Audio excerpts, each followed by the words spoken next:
Hello दोस्तों, आप सभी का हमारे चैनल दौल केमी पर स्वागत है। हम क्वांटम केमिस्ट्री में बेसिक क्वांटम केमिस्ट्री के बारे में डिस्कस कर रहे थे।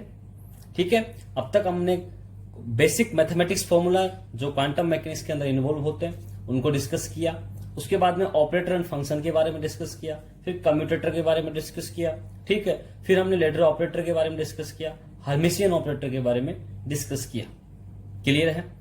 और उसके बाद हमने डिस्कस किया आइगन वैल्यू इक्वेशंस।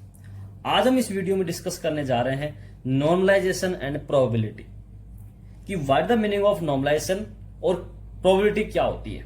बहुत ही इंपॉर्टेंट टॉपिक है, यहां से कई बार क्वेश्चन प्रोबेबिलिटी का बना हुआ है। सेक्शन बी के अंदर कहें या सी के अंदर कहें, आपको इसके अंदर आए हुए सवाल मिल जाएंगे। किस प्रकार से पूछे गए वो सब चीज हम इस वीडियो में डिस्कस करेंगे। चलिए मैं स्टार्ट करता हूं normalisation and probability.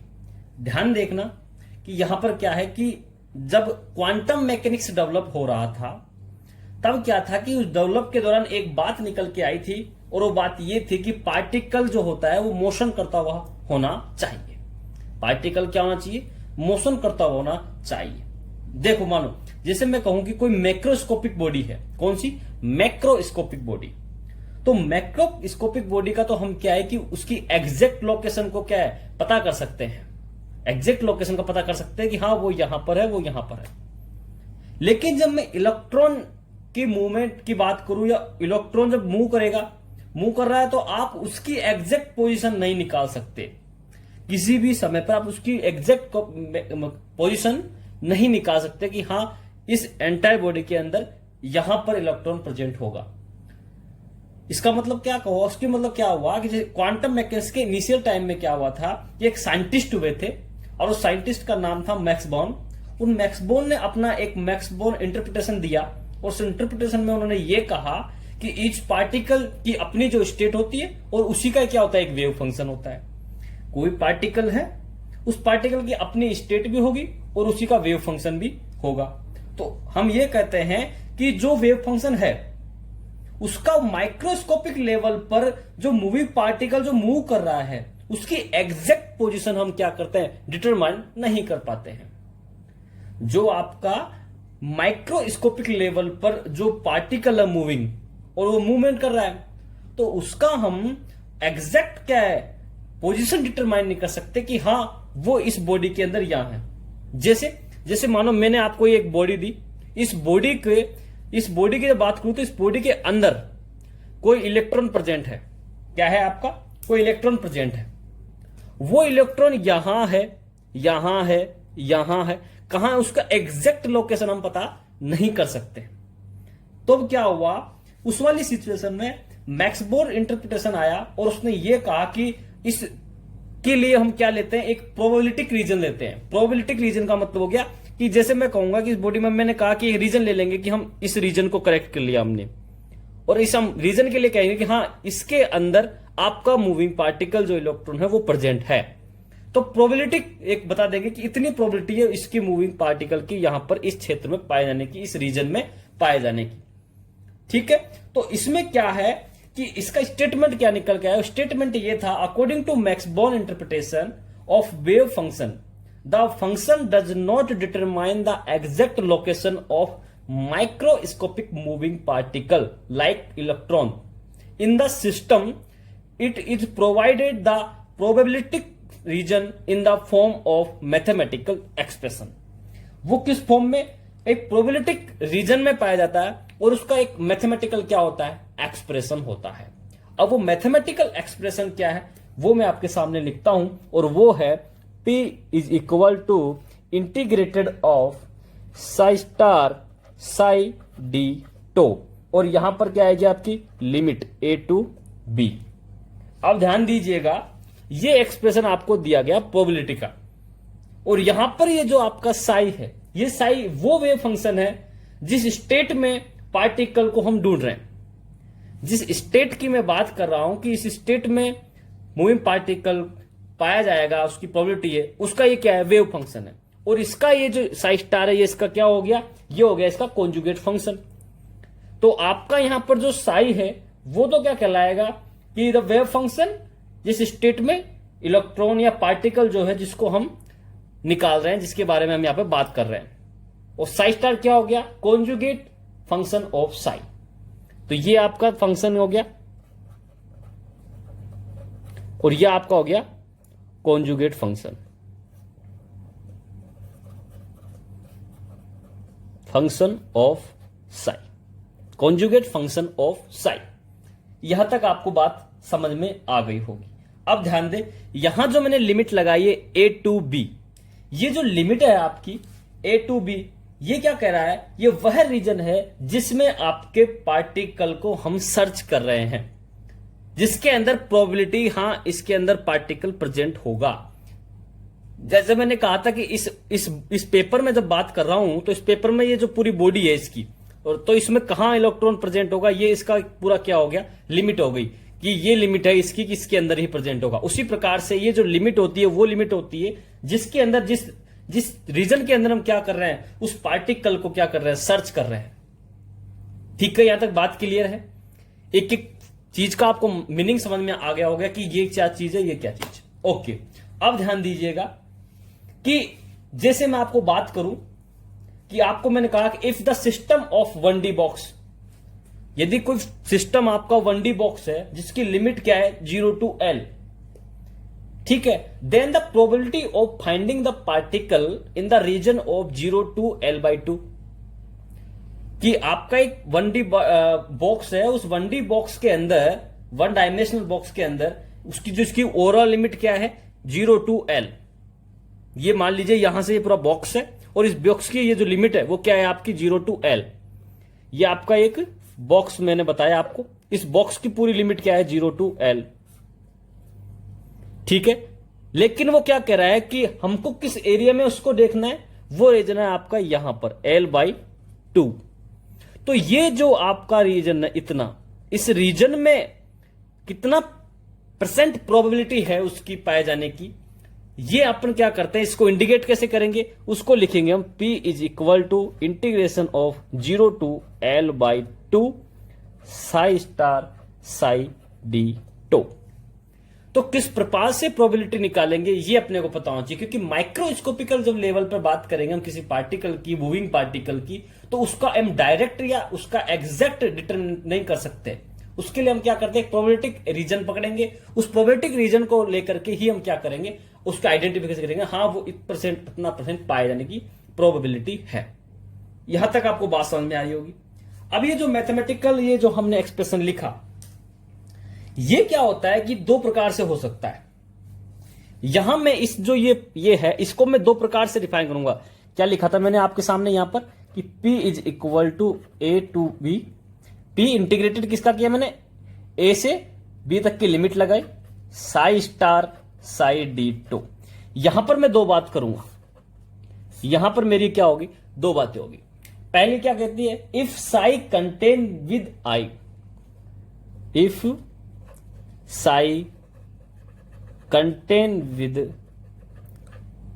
Iota imaginary number, कि आपका जो फंक्शन साई है उसके अंदर इमेजिनरी वैल्यू या इमेजिनरी नंबर जो है वो आयोटा प्रेजेंट है। एक वो कि आपका जो ये है function psi, if Sai does not contain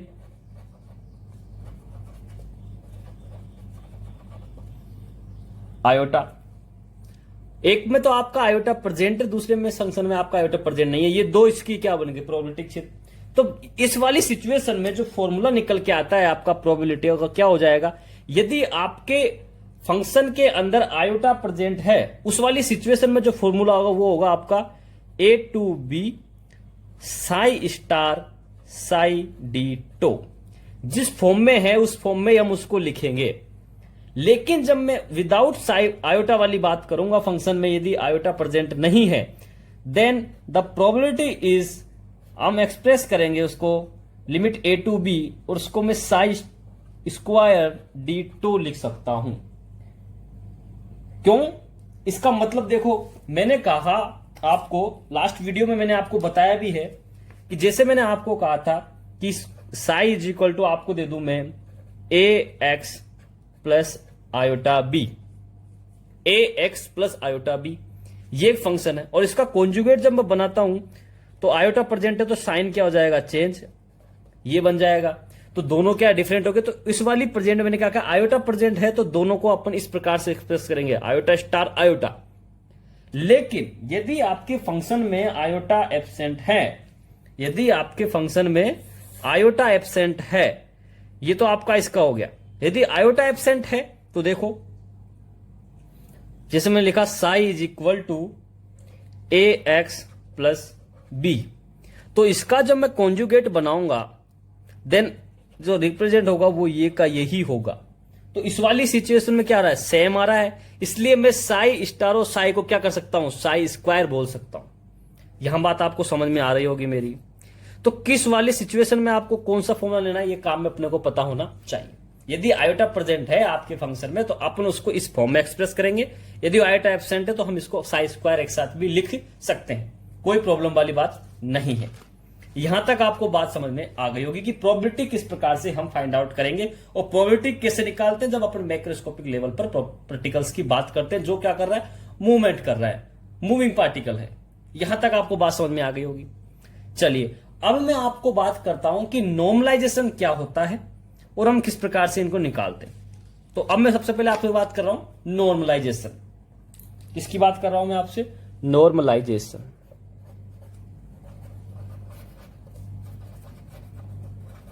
ध्यान से समझना, ए function psi is said to be normalized only when the probability of finding the particle over entire space of the system is equal to 1। Normalisation वाली condition क्या है उसको समझो। मैं लिखा ए function psi is said to be normalized only when the probability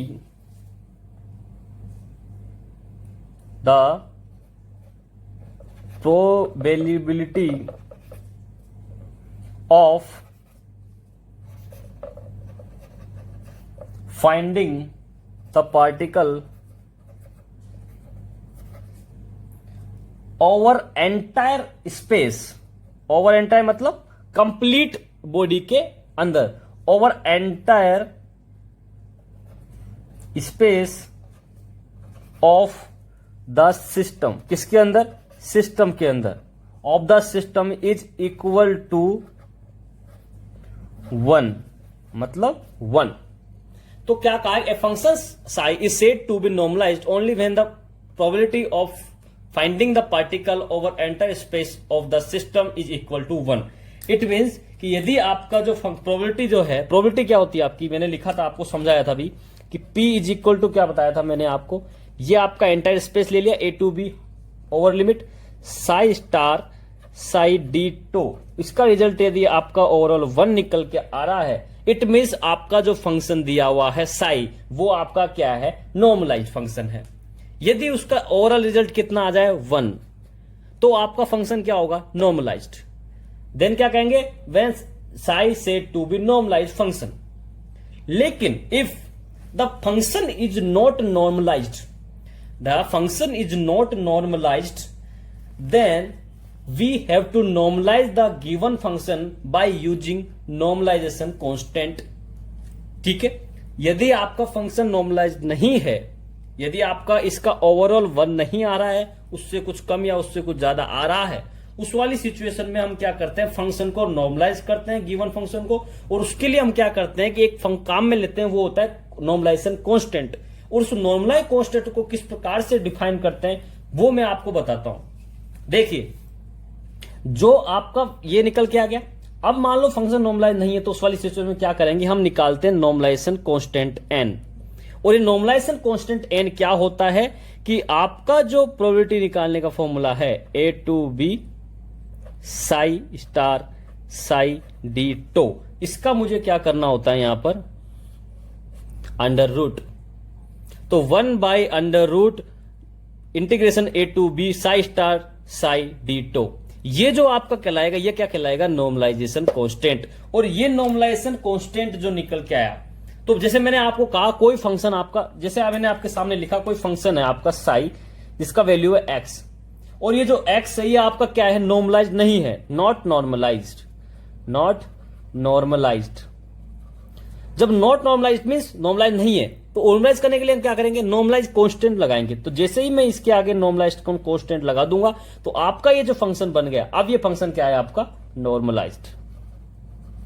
clear है यहां तक बात। इट मींस कि आपका यदि फंक्शन का ओवरऑल 1 नहीं आ रहा है तो आपके फंक्शन को नॉर्मलाइज करने के लिए नॉर्मलाइज कांस्टेंट काम लेते हैं। जैसे ही उसका आइडेंटिफिकेशन किया, कैलकुलेट किया नॉर्मलाइज कांस्टेंट को, उसको हम क्या कर देते हैं, उस साई के साथ आगे अटैच कर देते हैं। जैसे ही उसके साथ अटैच करेंगे आपका फंक्शन क्या हो जाएगा, नॉर्मलाइज फंक्शन हो जाएगा। ये तो बातें हो गई कहने की, लिखने की, ये सब चीजें केवल थ्योरेटिकली है। प्रैक्टिकली हम कैसे करेंगे इसको, किस प्रकार से एग्जाम में इजीली करेंगे, वो चीज आपको समझनी है, वो चीज आपको समझनी है। देखिए कैसे, मान लीजिए आपको मैंने अभी क्या कहा कि आपका जो फंक्शन है, जिसे मैंने आपको लिमिट दी, एग्जांपल से समझना इसको, एग्जांपल लिख रहा हूं मैं आपके सामने, example number first, if psi is equal to x, the limit of system, system की जो लिमिट है, लिमिट वो कितनी है, 0 to 1, तो क्या आपका जो फंक्शन जो साई है वो आपका नॉर्मलाइज है या नहीं है, वो सबसे पहले चेक करो। तो उसके लिए क्या करेंगे, मैंने आपको बताया, उसके लिए हम करते हैं 0 to 1 psi star psi d tau करते हैं यहां पर। अब ध्यान से देखना, यहां पर साई वो है जिसके पास आयोटा एब्सेंट है, और जब आयोटा एब्सेंट है तो उसको किस प्रकार लिखना सिखाया था मैंने, 0 to 1 psi square d tau. ठीक है, तो साई स्क्वायर डी टो का मतलब क्या हो गया, x square d x. Tau की जगह क्या लिख सकता हूं, एक्स लिख सकते हैं। जब अपन एक्स की बात करें वेरिएबल की, तो एक्स के साथ इसका डिफरेंस क्लियर है यहां पर। अब देखो, जैसे ये लिखा, आपको मैंने इंटीग्रेशन करना सिखाया था, एक्स स्क्वायर डी एक्स का इंटीग्रेशन क्या होता है, इसका इंटीग्रेशन होता है एक्स की पावर n+1 बटा n+1। इट मीन्स एक्स की पावर 3 डिवाइडेड बाई 3, और इसका आ जाएगा 0 to 1। 0 to 1 आ गया। इसको जी ओपन करेंगे तो upper limit minus lower limit करेंगे, upper limit minus lower limit, तो 1 की पावर 3 डिवाइडेड बाई 3 माइनस 0 की पावर 3 डिवाइडेड बाई 3, इस प्रकार एक्सप्रेस करेंगे इसको, ऐसे लिखेंगे। इसके बाद में ये तो कम क्या हो गया, 0, तो 1/3 माइनस 0, और ओवरऑल क्या आ गया आपका 1/3। तो आपका जो ये जो फंक्शन था, कौन सा, जो आपको मैंने फंक्शन दिया था आपका एक्स स्क्वायर डी एक्स, जिसकी लिमिट 0 से 1 थी, इसका रिजल्ट निकल के आया 1/3। इट मीन्स इसका रिजल्ट कितना निकल के नहीं आया, 1 नहीं आया। इट मीन्स ये आपका क्या है, नॉट नॉर्मलाइज, नॉट नॉर्मलाइज्ड। तो नॉर्मलाइज करने के लिए क्या फॉर्मूला दिया था कि जो आपका रिजल्ट आ रहा है उसको 1/रूट ये कर देंगे, तो आपका क्या आ जाएगा, नॉर्मलाइज। जो फंक्शन आएगा, नॉर्मलाइज कांस्टेंट आएगा, उसको क्या कर दूंगा मैं, फंक्शन के साथ अटैच कर दूंगा। इट मीन्स अब क्या होगा, देखो जैसे ये निकल के आया, उस वाली सिचुएशन में नॉर्मलाइज कांस्टेंट क्या निकल के आएगा इसके लिए, कि नॉर्मलाइज कांस्टेंट हो जाएगा 1/रूट ऑफ 1/3। जैसे इसको मैं करूंगा, ये क्या हो जाएगा आपका √3। √3 क्या हो गया आपका नॉर्मलाइजेशन कांस्टेंट। इसको जो आपका फंक्शन है साई कितना था x, उसके यदि मैं आगे अटैच कर दूं, मल्टीप्लाई कर दूं, तो अब ये जो फंक्शन बन गया आपका, ये फंक्शन क्या हो गया आपका, नॉर्मलाइज्ड फंक्शन हो गया, नॉर्मलाइज्ड फंक्शन बन गया ये आपका। मेरी यहां तक आपको बात क्लियर समझ में आ गई होगी कि यदि आपका फंक्शन नॉर्मलाइज नहीं है तो उसका रिजल्ट कितने निकल के आया था, ओवरऑल आपका रिजल्ट 1/3। और 1/3 का मतलब नॉट नॉर्मलाइज, क्योंकि ओवरऑल 1 आना चाहिए, नहीं आ रहा है, तो इसको नॉर्मलाइज करने के लिए क्या करेंगे, इसके लिए हम क्या करते हैं, नॉर्मलाइजेशन कांस्टेंट का मल्टीप्लिकेशन। और नॉर्मलाइज कांस्टेंट कैसे निकालते हैं वो मैं आपको बता दूं इजीली। ट्रिक तो क्या है, ये फॉर्मूला तो केवल कहने की बात है। क्या करेंगे, जो रिजल्ट आया उसका पहले रेसिप्रोकल लेंगे, रेसिप्रोकल लेकर उसका अंडर रूट कर देंगे। क्या कर देंगे, पहले उसका रेसिप्रोकल करेंगे, जो वैल्यू आई उसका रेसिप्रोकल, उसके बाद में उसका अंडर रूट कर देंगे, वो क्या कहलाएगा आपका नॉर्मलाइजेशन कांस्टेंट। एक एग्जांपल और करवाता हूं, ध्यान से समझना किस प्रकार से करेंगे हम, ठीक है, ध्यान से समझना। एग्जाम्पल है, इंपोर्टेंट है, एग्जाम्पल नंबर 2, इंपोर्टेंट एग्जाम्पल समझना। Find out the value of normalisation constant, find out the value of normalization constant n1 for the function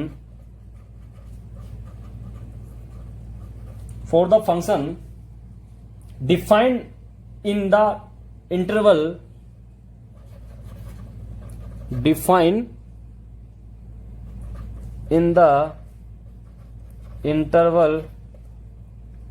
x is equal to minus a to x is equal to plus A. Limit क्या दे दी मैंने, minus a to plus ए।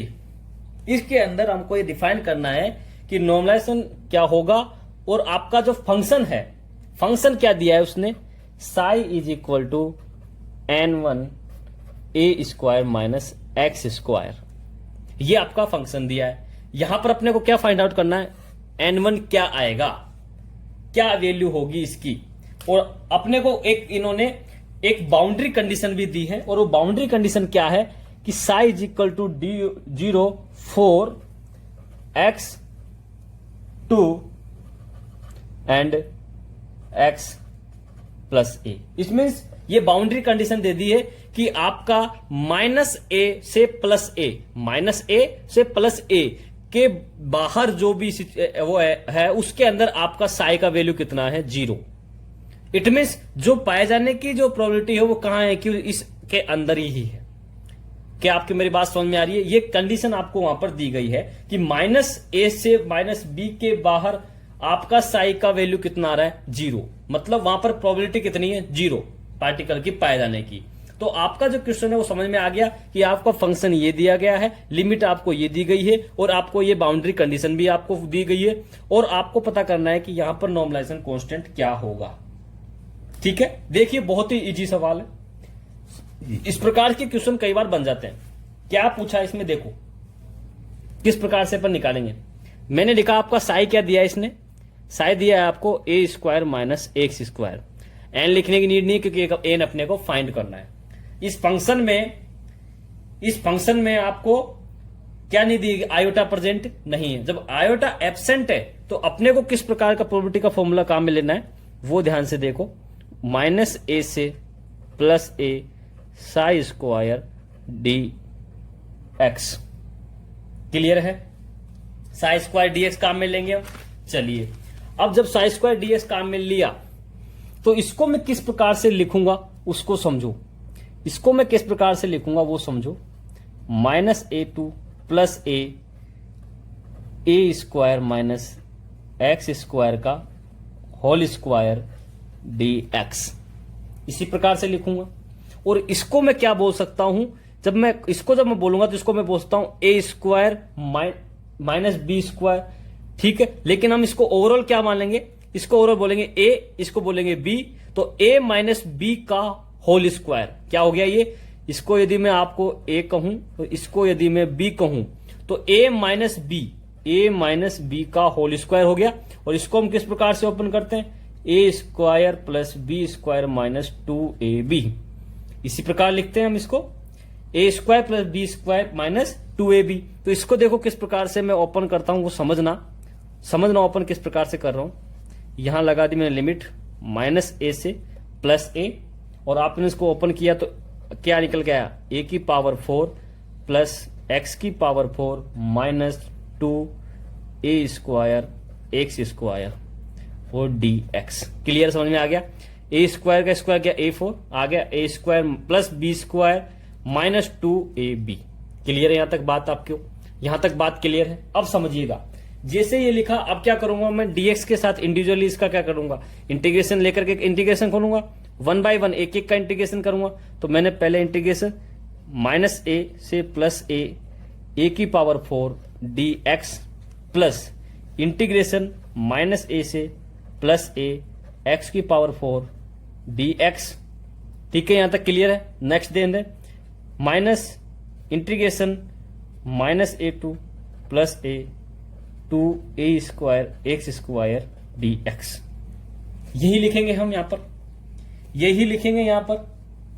चलिए, अब जैसे ही मैंने ये लिखा, अब इसको मैं क्या करता हूं, इंटीग्रेशन करता हूं। यहां पर इंटीग्रेशन करूंगा, इजी इंटीग्रेशन है, समझना क्यों।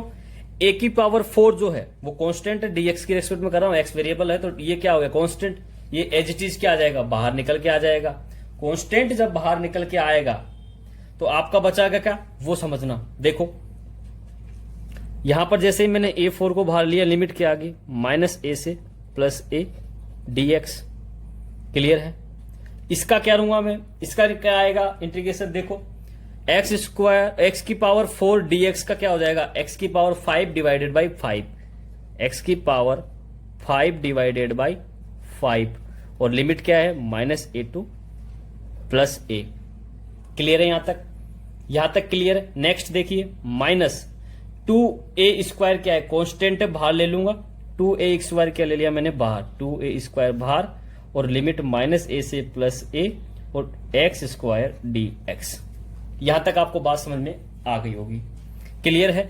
नेक्स्ट देखिए क्या होगा, जैसे ही मैंने इस फॉर्म में लिखा, अब क्या होगा, इस dx का जब मैं इस वाली फॉर्म में इसका होता अपर लिमिट माइनस लोअर लिमिट। देखो कैसे, इसको जब मैं लिखूंगा आगे, तो आगे जब निकल के आएगा रिजल्ट, वो क्या आएगा समझना, वो आएगा आपका ए की पावर 4 एक्स माइनस ए से प्लस ए। ठीक है, क्या निकल के आया, ए की पावर 4 माइनस ए से प्लस ए, एक्स का आ गया। उसके बाद में आपका क्या है साथ में, प्लस एक्स की पावर 5 डिवाइडेड बाई 5 था। तो इसको मैं किस फॉर्म में लिखूंगा वो समझो। इसको लिखूंगा मैं कि मैंने क्या करा, आपका जो 1/5 था उसको ले लिया बाहर, और जो x की पावर 5 है उसको कैसे लिखूंगा कि a की पावर 5 माइनस a की पावर 5। क्यों, क्योंकि अपर लिमिट माइनस लोअर लिमिट करते हैं, और लोअर लिमिट क्या है यहां पर ऑलरेडी माइनस है, तो माइनस के साथ ही वो आएगा। ठीक है, ये आपका हो गया। फिर आपका क्या है, माइनस 2a स्क्वायर, और x की इंटीग्रेशन किसका है, x square d x. X square d x का इंटीग्रेशन क्या आएगा आपका, वो आएगा x की पावर क्यूब डिवाइडेड बाई 3, और लिमिट क्या है माइनस ए से प्लस ए। एक एक चीज को समझते हुए चलना, एक एक स्टेप में आपके सामने क्लियर लिख रहा हूं, ताकि आपको किसी प्रकार की कोई प्रॉब्लम ना हो। अब समझिए, इस वाले को मैं ओपन करता हूं तो एक्स ए की पावर 4 ए माइनस ए प्लस, ये क्या हो जाएगा, ए माइनस माइनस प्लस, तो ए की पावर 5 प्लस ए की पावर 5, मतलब 2a की power 5 divided by 5 minus 2a square, x की पावर को क्या बोलूंगा मैं, तो a की power 3 divided by 3 minus a की पावर 3 डिवाइडेड बाई 3। ये इसी प्रकार से अपन इसको ओपन करेंगे, इसी प्रकार से हम इसको ओपन करेंगे। चलिए आगे देखिएगा क्या होगा। इस वाले को क्या बोलूंगा मैं, क्या है आपका ये a माइनस ए, तो 2a बन गया ये आपका, a प्लस ए 2a, और 2a को मैं क्या बोल सकता हूं, 2a बाहर निकल के आएगा तो a4 और 2a, तो 2a 5 लिख सकता हूं। चलिए अगला क्या हो गया आपका, ये क्या है, as it is 2a5 divided by 5।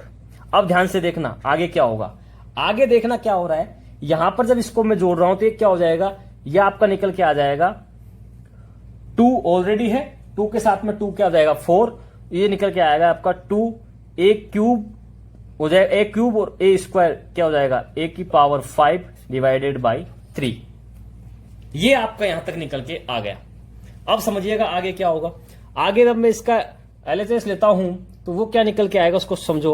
मैंने मान लो इसका ले लिया 50, क्या ले लिया 15 का जब मैं करूंगा तो ये क्या हो जाएगा 30 a की पावर 5 प्लस ये क्या आ जाएगा 3 3 6 a की पावर 5 माइनस 5 5 20, तो ये आ जाएगा 20 a की पावर 5 इज इक्वल टू, इसको जब हम करते हैं तो 36 a की पावर 5 माइनस 20 a की पावर 5, तो कितना निकल के आएगा आपका यहाँ पर 16 a की पावर 5 डिवाइडेड बाई 15। तो आपकी जो प्रोबेबिलिटी वैल्यू निकल के आए वो क्या निकल के यहाँ पर ये वाली निकल के आई है, और ये वैल्यू कितनी आ रही है, 1 के इक्वल नहीं आ रही है।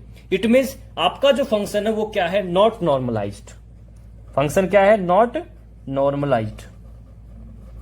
जब नॉट नॉर्मलाइज्ड, तो नॉर्मलाइज करने के लिए मैंने क्या बताया था, नॉर्मलाइज कांस्टेंट को काम में लेते हैं। नॉर्मलाइज कांस्टेंट क्या कहता है कि जो वैल्यू आई उस वैल्यू को रेसिप्रोकल करके अंडर रूट लगा दो, रेसिप्रोकल करके अंडर रूट लगा दो। इट मीन्स जो आपका n होगा वो क्या हो जाएगा, इसका रेसिप्रोकल क्या हो गया 15 16 a की पावर 5, और उसका क्या लगा दो रूट। ये आपका क्या बन गया, नॉर्मलाइजेशन कांस्टेंट। ये आपका क्या बन गया, नॉर्मलाइजेशन कांस्टेंट। ठीक है, तो आपका जो क्वेश्चन था, क्वेश्चन जो आपका पूछा था, आपका क्या क्वेश्चन था आपका कि find out the value of n1 for the given function. ठीक है, इंटरवल लिमिट -a2 + a। तो ये जो लिमिट थी इस फंक्शन के लिए लगा करके अपना n1 फाइंड आउट करना था। तो आपका n1 क्या निकल के आ गया, यहां पर n1 आपका आ गया √15 डिवाइडेड बाय 16 a की पावर 5। क्लियर है यहां तक? इस प्रकार से आप इसको सोल्व कर सकते हैं। अब मैं आपकी प्रैक्टिस के लिए आपको 2 क्वेश्चन देता हूं, 2 क्वेश्चन आपको प्रैक्टिस के लिए देता हूं, और वो क्वेश्चन क्या है उसको समझना। 2 क्वेश्चन मैं आपकी प्रैक्टिस के लिए दे रहा हूं। एक क्वेश्चन तो ये है, लिमिट आपकी वही है, लिमिट आपकी -a2 + a है। लिमिट आपकी क्या है, -a2 + a, और जो फंक्शन है साई1 वो है आपका n1 x a² - x²। एक क्वेश्चन ये हो गया। दूसरा सेम लिमिट, उसके लिए साई2 लिख देता हूं मैं n2 a की पावर 4 x की power 4। Same boundary condition -a2 + a। इसको आप सोल्व करें और मुझे वीडियो में कमेंट करके बताएं इसका आंसर क्या होगा। यहां तक आपको बात क्लियर आ गई होगी समझ में। चलिए अब मैं बात करता हूं आपको कि probability of particle in 1D box limit 0 to L क्या होगी। ये 2 क्वेश्चन आप सोल्व करें, इंपॉर्टेंट है, इसी पैटर्न से जिस प्रकार से मैंने आपको सोल्व करके दिया। अब मैं बात करता हूं कि probability of particle in 1D box क्या होगी, उसको समझना।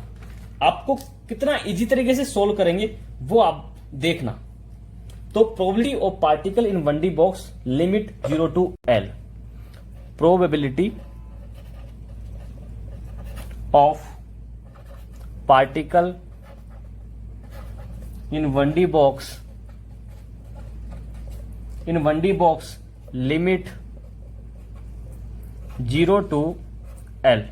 0 to L की लिमिट दी गई है, पार्टिकल 1D बॉक्स में प्रोबेबिलिटी निकालनी है। तो उसके लिए आपको जो नॉर्मलाइज्ड फंक्शन दिया गया है, कौन सा फंक्शन दिया गया है, नॉर्मलाइज्ड फंक्शन। तो जब नॉर्मलाइज्ड फंक्शन दिया गया है वो क्या है, Sai n = √2/L sin nπx/L।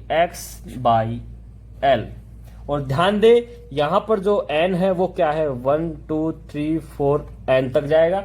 इसको हम क्या कहेंगे, quantum number of energy levels. ये क्या है आपका, quantum number of energy level. किसी भी एनर्जी लेवल में क्वांटम नंबर है। आप ध्यान से समझने की बात क्या है कि ये तो आपका नॉर्मलाइज्ड फंक्शन दिया है। इट मींस ये आपकी इसकी जो वैल्यू आ रही है ओवरऑल कितनी आ रही है, 1। जब इसकी प्रोबेबिलिटी वैल्यू कितना आएगी यहां पर निकालेंगे तो 1। क्लियर है यहां पर? तो यहां पर बेसिकली क्या है कि अब हमको ये देखना है कि अब मुझे प्रोबेबिलिटी निकालनी है। यहां पर यदि मैं एंटायर स्पेस की बात करूं, मतलब आपका एक बॉक्स दिया मैंने, ये आपका पूरा बॉक्स है 1D बॉक्स, इसमें कोई पार्टिकल है और वो पार्टिकल क्या कर रहा है, यहां पर मूव कर रहा है। जब पार्टिकल मूव करेगा यहां पर ध्यान से देखना, तो इसके अंदर जब मैं पूरे एंटायर स्पेस की बात करूं, एंटायर स्पेस की मतलब x = 0 to x = L, ये लिमिट कितनी होगी, पूरी वैल्यू कितनी होगी यहां पे, यहां तक L। तो जब पूरे की मैं बात करता हूं तब आपकी क्या है कि हम कोई तकलीफ की बात नहीं है, क्योंकि हमको पता है कि इस पूरे अंत के अंदर तो प्रोबेबिलिटी कितनी है, 1। इस ओवरऑल के अंदर कितनी प्रोबेबिलिटी है, 1। लेकिन जब मैं आपसे बात करूं किसी एक पर्टिकुलर एरिया की, पर्टिकुलर एरिया का मतलब हो गया कि मैं बोलूं कि यहां से यहां के बीच इस एरिया के अंदर, इस रीजन के अंदर क्या प्रोबेबिलिटी होगी 1D बॉक्स के अंदर, उस चीज को यदि फाउंड आउट करना है तो इसके लिए हम क्या है कि आपको फॉर्मूला, एक नॉर्मल कॉमन फॉर्मूला निकालेंगे। उस नॉर्मल जो आपका कॉमन फॉर्मूला है उसको यूज कैसे करते हैं वो मैं आपको बताऊंगा। उस प्रकार से हम पर्टिकुलर छोटे छोटे रीजन के भी हम क्या कर देंगे, प्रोबेबिलिटी फाइंड आउट कर लेंगे कि इस रीजन के अंदर कितनी प्रोबेबिलिटी है इस इलेक्ट्रॉन की पाए जाने की। क्लियर है? देखो किस प्रकार से फाइंड आउट करते हैं, मैं आपको समझाता हूं। देखिएगा किस प्रकार से हम फाइंड आउट करते हैं, समझना। मैंने आपको बताया कि आपका जो प्रोबेबिलिटी होगी वो क्या होगी, साई स्क्वायर dx, लिमिट क्या है a टू b। और ध्यान दीजिएगा साई स्क्वायर क्यों लिखा, क्योंकि यहां पर जो फंक्शन है गिवन फंक्शन के अंदर आपका कोई आयोटा प्रेजेंट नहीं है। ठीक है, इसको मैं किस प्रकार से लिखूंगा समझना। इसको मैं लिखूंगा a से b limit under root 2/l sine n pi x by l under root 2/l sine n pi x by l dx। इस प्रकार से ही लिखूंगा मैं यहां पर, इसको इसी प्रकार से लिखूंगा। अब समझिएगा, अब प्रोबेबिलिटी जो क्या आएगी, यहां से under root 2/l under root 2/l multiply होकर के बाहर आ जाएंगे, कोस्टेंट है तो कितना आ जाएगा 2/l बाहर आ गया। और यहां sine n pi x l sine n pi x by l, ये दोनों क्या कहलाएंगे, साइन थीटा बोल दू, और sine theta multiply by sine theta क्या हो जाएगा, साइन स्क्वायर थीटा। तो साइन स्क्वायर थीटा की तरह किस प्रकार से लिखूंगा मैं इसको, sine square n pi x by l dx। क्या इस प्रकार से मैं इसको लिख सकता हूं? क्लियर है यहां तक? चलिए अब समझना। अब मैं क्या कह रहा हूं आपको कि ये जो आपको मैंने लिखा है n पाई l, ये आपका क्या है, कांस्टेंट है। इसको मैं आपको k से डिनोट करता हूं। किससे डिनोट कर रहा हूं, k से। तो आपका जो फॉर्मूला बन गया वो क्या बन गया, फॉर्मूला बन गया आपका साइन स्क्वायर kx dx। और साइन स्क्वायर kx dx का इंटीग्रेशन क्या होता है ये मैंने आपको पहले बताया। पहले हम इसको ट्रिग्नोमेट्रिक फॉर्मूले से करेंगे ओपन, फिर इसको मैं इंटीग्रेशन करूंगा। समझना कैसे, p is equal to 2/l as it is आएगा, limit a to b sine square kx dx को किस प्रकार से ओपन करता हूं मैं, 1 minus cos 2kx divided by 2 dx। और ध्यान दीजिएगा यहां पर जो k है वो आपका क्या है, n पाई बाई l। इसको मैं जब डायरेक्ट बाद में करूंगा सोल्व तब लिख लूंगा, अभी यहां पर इजीली हम k लेकर चल रहे हैं। क्लियर है? यहां पर k का मान क्या है, ये है। अब देखो cos 2kx divided by 2 dx। अब देखो क्या होगा, यहां पर समझने की बात है। अब यहां पर क्या होगा, इस 2 को मैं ओवरऑल पे है बाहर ले लेता हूं। जैसे ही बाहर लूंगा ये 2 ऊपर वाले 2 और ये वाला क्या हो जाएगा, कैंसिल आउट। यहां क्या बचेगा, केवल यहां पर l बचेगा। क्लियर है यहां पर? अब देखिए इसका मैं इसके साथ करता हूं, क्या होगा इंटीग्रेशन, ध्यान से देखना। Integration a to b dx minus integration a to b cos 2kx dx, यही होगा। अब समझिएगा, अब समझिएगा क्या होगा, 1/l, इसका क्या हो जाएगा, इसका हो जाएगा आपका x a to b, x a to b, ठीक है, माइनस cos 2kx dx का जब इंटीग्रेशन करता हूं तो cos 2x का क्या आ जाएगा, sign.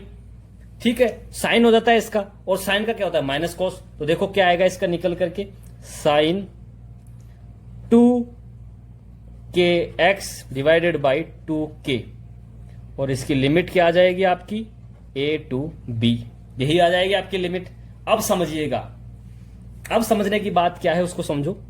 1/l x a to b minus, अब यहां पर देखो क्या होगा कि ये जो आपका l है ये दोनों के साथ था, इसके साथ भी आ गया, और यहां पर ये इसके साथ भी आ गया, क्योंकि यहां मैंने ये ब्रैकेट हटा दिया तो ये इससे मल्टीप्लाई भी होगा, इससे भी होगा, तो यहां पर भी l आ गया, यहां पर भी l आ गया।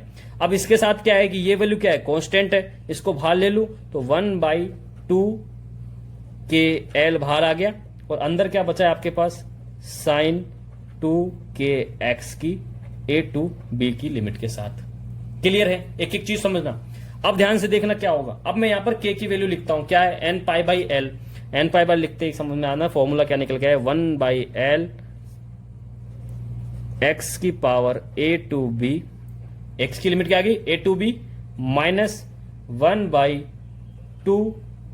अब देखो k की जगह क्या लिखा, n पाई बाई l, तो n pi by l, l ऊपर जाएगा, l ऊपर जाते ही क्या हो जाएगा, कैंसिल आउट हो जाएगा, l से l क्या हो जाएगा, कैंसिल।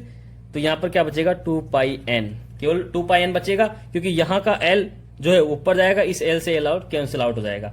फिर देखिए अंदर क्या आ जाएगा, sine 2n pi x by l और इसकी लिमिट a टू b। ये आपका प्रोबेबिलिटी का क्या आ गया, फॉर्मूला आ गया। ध्यान दीजिए ये 1D बॉक्स का कॉमन फॉर्मूला निकल के आ गया है किसी भी स्टेट के लिए, किसी भी स्टेट के लिए आपका ये क्या आ गया, कॉमन फॉर्मूला आ गया है। वेरी वेरी इंपॉर्टेंट है आपके लिए, बहुत बहुत इंपॉर्टेंट है। इस 1D बॉक्स के अंदर किसी भी लिमिट के लिए अपने को निकालनी है, अपने को ए से बी जो लिमिट है ये अपने को लिमिट डालनी है। जैसे ही लिमिट लिखेंगे अपना ओवरऑल प्रोबेबिलिटी निकल के आ जाएगा। किस प्रकार से आएगा मैं आपको बताऊंगा। सबसे पहले मैं आपको ये बताता हूं कि मान लो आप ग्राउंड स्टेट की बात कर रहे हैं। किस स्टेट की बात कर रहे हैं, ग्राउंड स्टेट की बात कर रहे हैं। और ग्राउंड स्टेट की जब मैं बात करूंगा तो ध्यान से देखना, इस फॉर्मूले का जो डिराइव होकर के वो क्या आएगा आपका, वो आपको पता होना चाहिए। जैसे ग्राउंड स्टेट की बात की तो ग्राउंड स्टेट की जब मैं बात करूंगा वहां पर n इजिकल टू क्या हो जाएगा 1। तो आपकी जो प्रोबेबिलिटी का फॉर्मूला निकल के आएगा वो हो जाएगा 1/l x a to b minus 1/2 pi रह जाएगा, n हट जाएगा यहां से क्योंकि n बराबर 1 हो गया, equal to sine 2 pi x by l. ठीक है, 2 पाई x बाई एल और लिमिट आ जाएगी आपकी a टू b। ये आपका क्या हो गया, ग्राउंड स्टेट के लिए, ग्राउंड स्टेट के लिए आपका 1D बॉक्स का प्रोबेबिलिटी का फॉर्मूला आ गया। अब आपको यदि कोई भी लिमिट दे, कोई भी आपको लिमिट निकाल के दे दे, आप यहां पर निकाल सकते हैं। जैसे ये आपका क्या है पूरा 1D बॉक्स, ये 1D बॉक्स, इसकी लिमिट है 0 टू l। ये आपका क्या हो गया, n is equal to 1। Ground state की बात कर रहा हूं। ये इसका कितना हो गया, l/2, एकदम आधा हो गया।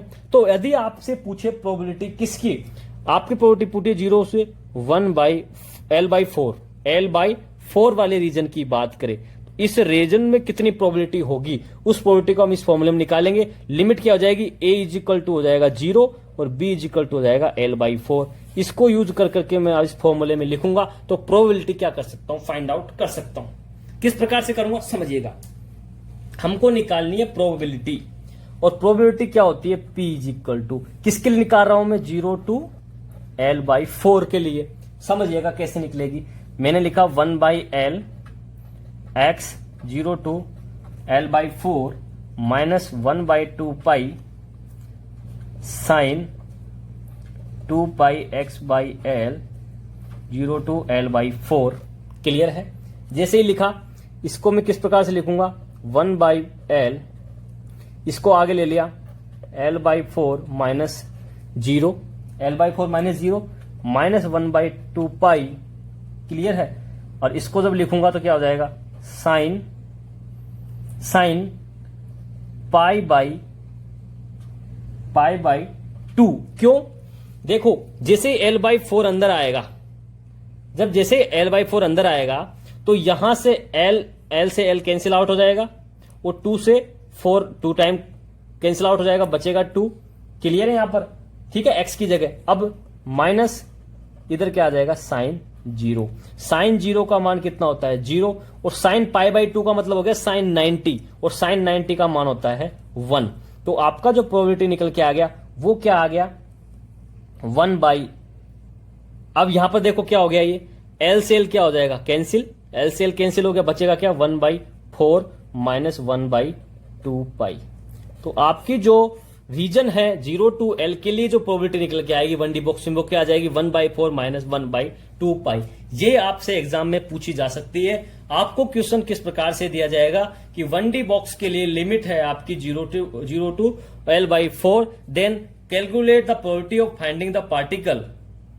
तो आपकी क्या निकल के आएगी, 1/4 माइनस 1/2। आपको 4 ऑप्शन होंगे, आपको ऑप्शन पहचानना है। आपको मैं डायरेक्ट इनकी वैल्यू बता दूंगा किस प्रकार से निकालनी है, ठीक है, लेकिन आपको पहले ये फॉर्मूले के थ्रू पहचान में आना चाहिए कि किस प्रकार से हम इस चीज को फाइंड आउट करते हैं। बहुत ही इंपॉर्टेंट यहां से सवाल आते हैं, यहां से सवाल आते हैं। किस प्रकार से करते हैं ये भी मैंने आपको यहां पर समझा दिया है। यहां तक आपको मेरी बात समझ में आ गई होगी। क्लियर है यहां तक बात आपको क्लियर होगी। तो यहां पर जब मैं 0 टू l/4 की बात करूंगा तो जो प्रोबेबिलिटी होगी फाइंडिंग की 1/4 माइनस 1/2 पाई, और ये एग्जैक्टली अप्रोक्सीमेट कितना निकल के आता है, अप्रोक्सीमेट निकल के आता है 9%। कितना निकल के आएगा? ये 9% निकल के आएगा। ठीक है, यहां तक बात आपको समझ में आ गई होगी।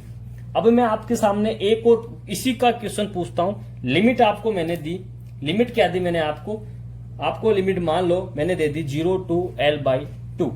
लिमिट क्या है आपकी? 0 to L/2। ठीक है, लिमिट क्या है? 0 to L/2। तो उस वाली सिचुएशन में क्या होगा तो समझिएगा। आपको लिमिट क्या है? 0 to L/2।